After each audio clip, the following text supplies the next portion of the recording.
Voice, आज की आवाज।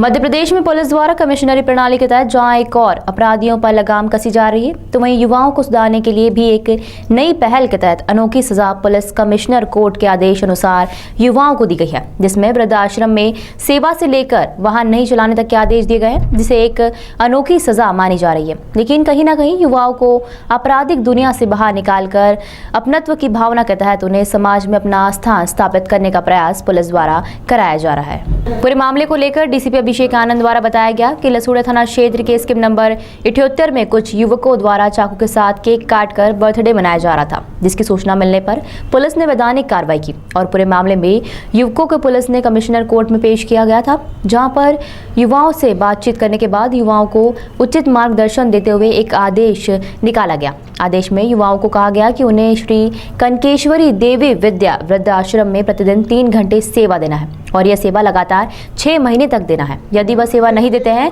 तो उन पर और भी वैधानिक कार्रवाई की जाएगी और इसकी निगरानी के लिए वृद्धाश्रम के केयरटेकर को पूरी तरह से आदेश की कॉपी दी गई है। तो वहीं दूसरी ओर कार ओवरटेक मामले में आदेश निकाल दिया गया है, ना ही वह कार चलाएंगे और ना ही किसी वाहन का उपयोग कर सकेंगे। यदि वह इस तरह वाहन का उपयोग करते पाए जाते हैं तो उन पर वैधानिक कार्रवाई की जाएगी और इसी के साथ उनके कॉलोनी क्षेत्र में भी पुलिस ने सभी को जानकारी दे दी है। दोनों ही कार ओवरटेक करने वाले युवक विजयनगर के रहने वाले हैं, जिन्हें पर लापरवाही से वाहन चलाते हुए कार ओवरटेक कर अन्य व्यक्ति की कार में तोड़फोड़ की थी। वहीं पूरे ही मामले में पुलिस ने अनोखी सजा सुनाते हुए युवाओं को सुधारने का एक मौका दिया है, ताकि वह समाज की मूलधारा से जुड़कर अपना और अपने परिवार का नाम रोशन कर सके। सर, पिछले दिनों 5 आरोपियों को अनोखी सजा दी गई है, किस तरह की सजा दी और क्या कारण?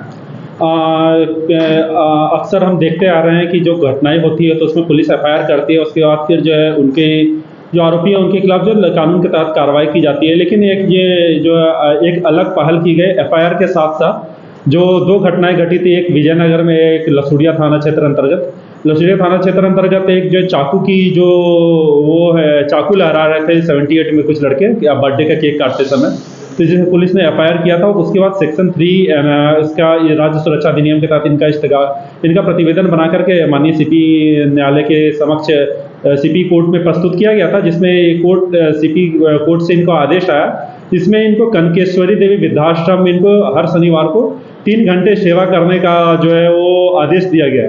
तो जिसके तारंतर में भी पालन में इस शनिवार को उनको कनकेश्वरी देवी के जो आश्रम है उन्होंने वहाँ पर सेवा दी है 3 घंटा। इसको जो वहाँ के अधीक्षक हैं उनके समक्ष उनको हमेशा हर सप्ताह जो है ये उपस्थिति देनी है। कितने महीने तक करना है? ये 6 महीने तक इस तरह की जो है ये काम करना है। उसी तरह से ये दूसरी घटना एक विजयनगर क्षेत्र अंतर्गत हुई थी, जिसमें गाड़ी ओवरटेकिंग को लेकर कई बार जो गंभीर घटनाएं भी घटित हुई है। तो इसमें भी एक ओवरटेकिंग को लेकर एक विवाद उत्पन्न हुआ था, जिसमें जो एक गाड़ी का जो शीशा है उसको तोड़ा गया था। तो उस पर भी CP कोर्ट के द्वारा जो है आदेश पारित किया गया है। उसमें भी जो आरोपी हैं उनको गाड़ी न चलाने देने का आदेश दिया गया, तो ना गाड़ी पे चला सकते हैं ना गाड़ी पर बैठ सकते हैं। सर, मॉनिटरिंग के लिए पुलिस क्या करेगी, किस तरह की सजा दी? इनको एक तो जो है ये पहली समझा जो है वो कनकेश्वरी में जो वृद्धाश्रम है उनके अधीक्षक से पुलिस लगातार संपर्क में रहेगी, ताकि अगर वो उपस्थित नहीं होते तो उनके खिलाफ जो वैधानिक कार्रवाई एक सेपरेट FIR पे जो कानून के तहत प्रावधान के तहत एक रजिस्टर किया जाएगा।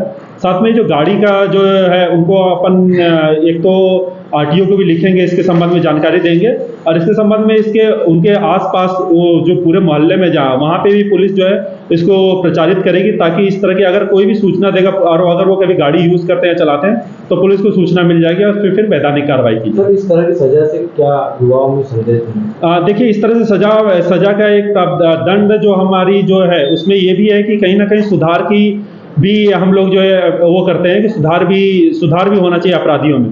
तो जैसे अगर वृद्धाश्रम में मंशा ये है कि वृद्धाश्रम में सेवा करेंगे तो वहाँ के लोगों की पीड़ा को देखेंगे और एक सेवा भाव उनके मन में जागेगा, तो इस तरह की जो घटनाएं हैं कारित करने से पहले दोबारा सोचेंगे। तो ये एक ओवरऑल उद्देश्य था हमारा। ठीक है।